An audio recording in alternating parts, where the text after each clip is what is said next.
તમે અધૂરી ઓળખાણ આપી. ગોધરાના પૂર્વ સાંસદ કહેવું જોઈએ, જે ગોધરાનો લગાવ, ગોધરાના સંબંધો કંઈ પણ હોય એટલે ગોધરા મારા માટે ઐતિહાસિક ભૂમિકામાં રહ્યું છે ભૂતકાળમાં.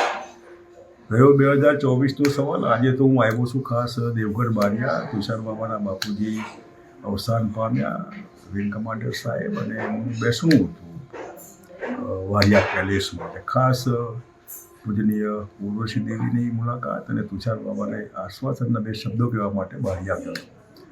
2024 જેટલું કંઈ દેખાતું હોય છે એટલું ચરકતું સોનું ન હોય. એમાં આજના સંબંધમાં કદાચ વાતાવરણ એવું લાગે ખરું, પણ છેવટે પબ્લિક એવું ધારે કે ભાઈ અમારે પરિવર્તન કરવું છે તો લોકો પરિવર્તન કરી શકે છે. અને 24માં પરિવર્તનના સંકેત અત્યારે દેખાય. એવું પરિવર્તન, શું પરિવર્તન એ પ્રજા નક્કી કરશે અને પાર્ટીઓ નક્કી કરશે.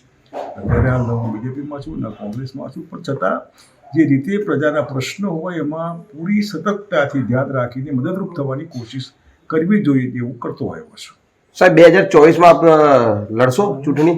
હું નથી લડવાનો લોકસભા, પણ સવાલ એ છે કે લડો કે ન લડો એ મહત્વ નથી. મહત્વનું પ્રજા ક્યાં છે. પ્રજા કોઈ ધર્મમાં છે, પ્રજા કોઈ બીજામાં છે, પ્રજા ત્રીજામાં છે, બેકારી, રોજગારી, આ મહત્વના મુદ્દા, સુરક્ષા વગેરે વગેરે. કહેવા તો વિકાસ જે કંઈ હોય, પણ લોકોને લાગવું જોઈએ વિકાસ અમારા માટે. એટલે પ્રજા આમાં ક્યાં છે, એનો રોલ પ્રજાએ 24માં પોતે રોલ ભજવવાનો. હું માનું ત્યાં સુધી 1977માં પણ આમ જ હતો. એ વખતે પણ ઇન્દિરાબેન ગાંધીએ ઇમરજન્સી નાખેલી અને જનતા પાર્ટી જે પાર્ટી પાછળથી બની, એ સરકાર બન્યા પછી ચરણસિંહજીના પાર્ટીનું પ્રતીક હતું, એના નામે લોકો લડેલા અને પરિણામ લોકોના સામે છે. જે કંઈ ધારીએ છે એવું નથી હોતું. જી, રામ મંદિરનો જે મુદ્દો થઈ રહ્યો છે, 22મીએ નિમંત્રણ બી બધાને આપ્યા છે, કોંગ્રેસ જવાની ના પાડે છે, શું કહેશો? આ ધર્મનો મુદ્દો એમાં પાર્ટીએ પડવાનું ના હોય, પક્ષોએ પડવાનું ના હોય. આમાં તો તમને જે આસ્થા હોય, આખો દેશ રામને માને, આખો દેશ કૃષ્ણને માને, આખો દેશ શિવજીને માને, આખો દેશ અલ્લાહને માને, આખો દેશ ક્રાઇસ્ટને ના માને, જેને જે માનવું એ માને. એમાં પરાણે તમે માર્કેટિંગના માધ્યમથી લોકોને કે ભાઈ રામ રામ એ વ્યક્તિગત વિષય છે. જેમ રામની યાત્રા બીજેપીએ, અડવાણીજીએ સોમનાથથી કાઢે કે બીજેપીનો પ્રમુખ હું હતો, હું સરસ મજાનું ટેક ઓફ આપેલું એ વખતે યાત્રામાં. પણ એ યાત્રા હતી પોલિટિકલ હતી. એમાં રામની ભક્તિ માટે નહોતી, પાર્ટીની ભક્તિ માટેની હતી. અને પાર્ટીને એ ભક્તિનો ફાયદો પણ છે. બીજેપીએ 2 સીટોમાંથી એકદમ જમ્પ માર્યો, અસરકારક રીતે રોલ પ્લે થયો આ યાત્રાનો. એ યાત્રાનો પોલિટિકલ માઇલેજ લેવા પડે. તમે યાત્રા તો જાહેર કરો કે પોલિટિકલ માઇલેજ માટે યાત્રા છે.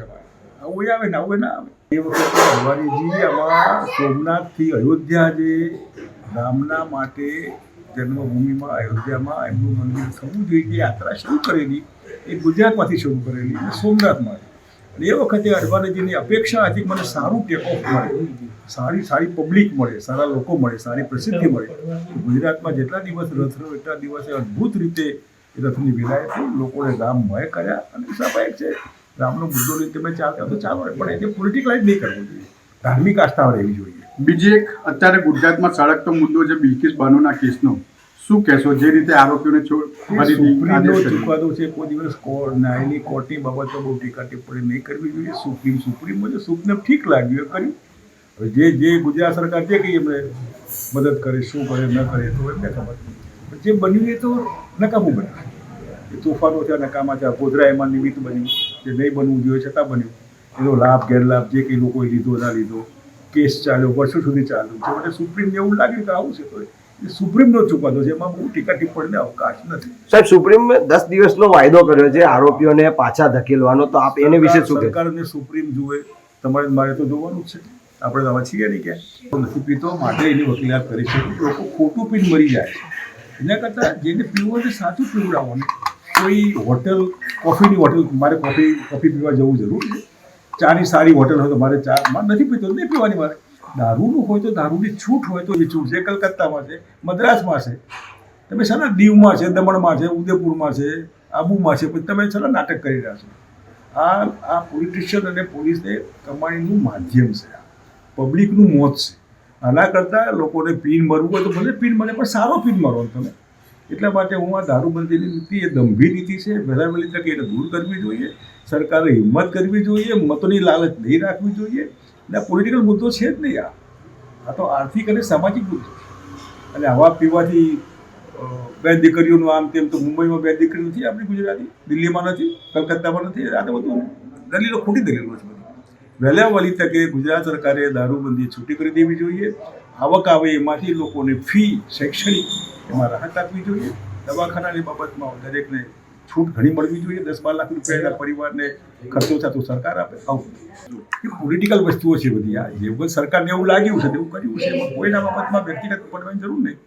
લડાકુ માણસ છે, સારું લડે છે, લડવું જોઈએ. એ લડે એ સરકારને ન ગમે તો સરકાર કેસ કરે. કેસ કરવા માટે આધાર હોય તો કોર્ટ નક્કી કરે. કોર્ટે નક્કી કરવાનું કે એમાં શું થાય શું નહીં.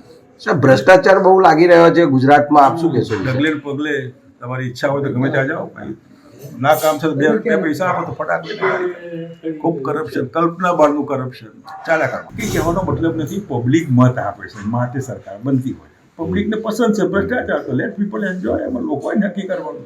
સરકારને ક્યારેય વાંક નહીં કાઢવો જોઈએ, લોકોનો વાંક કાઢવો જોઈએ. જે બેવકૂફ લોકો ભેગા થઈને જાતે થઈને મારા પેટ પર કટારી મારું તો કરે ભાઈ. લોકો જવાબદાર છે માટે. સરકાર શું છે? મત આપે તો સરકાર, મત ના આપે તો સરકાર ક્યાં ગઈ? જે પબ્લિકને મજા કરવા દો. જે થઈ રામ કરો, કૃષ્ણ કરો, રાધે કરો, જે કરો સીતારામ કરો, રાધા કૃષ્ણ કરો. જય મહાદેવ, જય શિવ. તમને બધાને પણ જય શ્રી રામ.